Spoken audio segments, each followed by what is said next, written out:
As part of our A Hanging on Backbone Creek investigation, we're looking at the state's Justice of the Peace system and their role in death investigations. While a Justice of the Peace can perform them, larger counties have access to doctors specifically trained for this task. JPs can tap their expertise with cases, but what makes medical examiners more qualified to determine how someone died?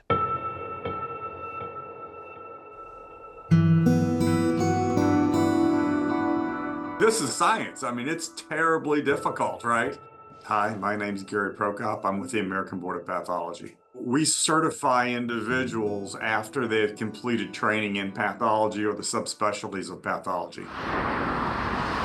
For an individual to be a medical examiner, they have to first be a physician. So they would be trained in anatomic pathology or anatomic and clinical pathology, a combination certificate. Then after that, they would go on to individual subspecialty training or fellowship training in forensic pathology. After all that, they would be qualified to sit for their examinations for forensic pathology. According to the Travis County Medical Examiner's Office, this training from medical school to examinations takes at least 9 years. In our minds, that's why a board-certified forensic pathologist is the best person to do a complex death investigation, because they have this broad training. There's a lot to learn. Every cause of death and every manner of death. A full death investigation conducted by an ME involves multiple steps, from exploring an individual's medical history, testing blood for drugs or poison, to examining the crime scene. We're looking for things like cut marks, obviously gunshot wounds, fractures of the bone that are associated, that were occurred sometime around their death. Hi, my name is Danny Westcott. I am the director of the Forensic Anthropology Center and a professor of anthropology at Texas State University. We typically will work with medical examiners. Most medical examiners are medical doctors, and so they're used to working with soft tissue. We usually get involved when the body is badly decomposed or skeletonized. It's an individual case, but you're using scientifically validated methods to investigate that case. And so that's what makes it a science. For medical examiners, this process was developed by NAME, the National Association of Medical Examiners.